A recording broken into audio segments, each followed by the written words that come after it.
Last night, when the government put down its amendment, it cooked the opposition's goose.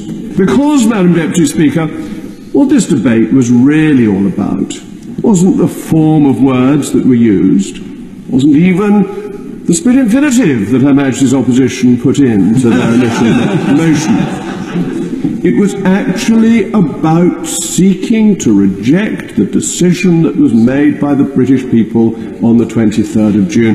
That is what underlines every bit of this. 1 minute, it is delay. And you have honourable gentlemen officers and honourable ladies, some even on this side, saying we're doing it too fast. We should slow down, we should be a bit more cautious, because it would be so dangerous to do what the British people asked us to do at the pace at which they expected us to do it. Surely that's not wise. So they delay it through applications to the court. And then they come to Parliament.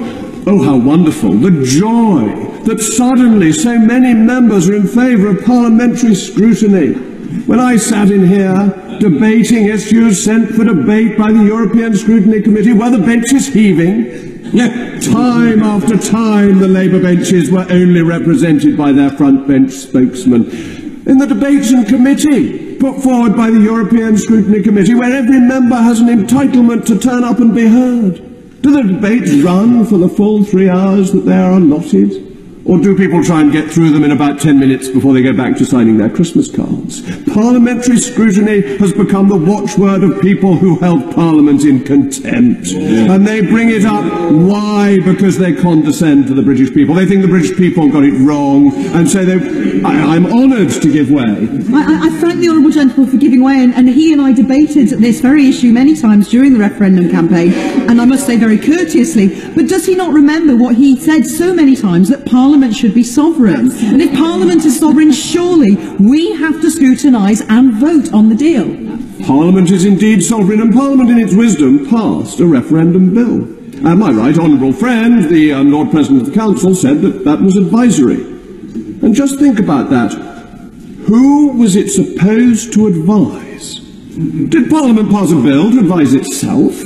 Surely not. If it had been to advise Parliament, Parliament would have made the bill automatically effective, because we don't need to advise ourselves on the bills that we should pass. It was clearly an exercise of parliamentary sovereignty to advise the Crown in the exercise of the prerogative. So parliamentary sovereignty has already been expressed and ought to be fulfilled. So those who are appealing now to parliamentary scrutiny are in fact rejecting a bill, an act passed through this House, and worse, they are rejecting our employers, our bosses, our liege lords, the British people who decided this matter for us.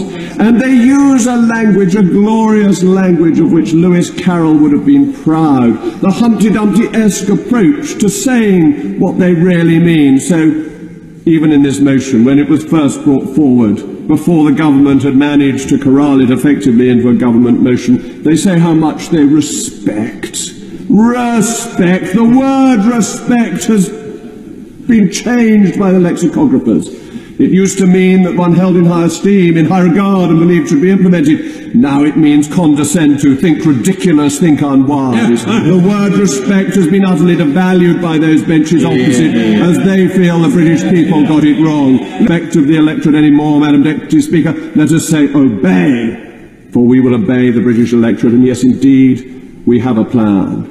There is a plan set out clearly, and that is that we will leave. And everything else flows from that. Everything else is leather and prunella.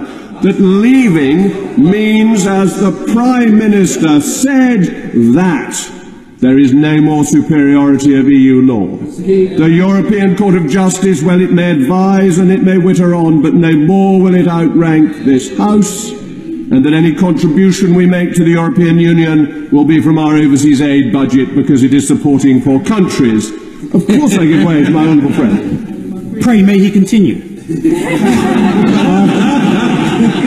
I'm extremely grateful for the extra minute. that is the point, that leaving is everything and the rest of it is subsidiary. It is the ordinary activity of government, which the government does as long as it commands a majority in this House. So the ultimate parliamentary scrutiny, the parliamentary scrutiny that all governments have suffered from, back at least to the 19th century and probably before, is the ability to command a majority in this House. And if a government can do that, it is then quite right to be able to exercise the royal prerogative in the details of negotiation.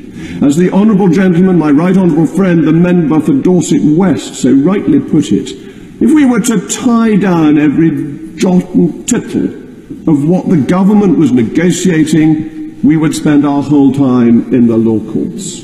And that makes government impossible. Madam Deputy Speaker, it is not a man, a plan, a canal, Panama, a wonderful palindrome. It is a lady, a plan, freedom, Brexit. Yeah.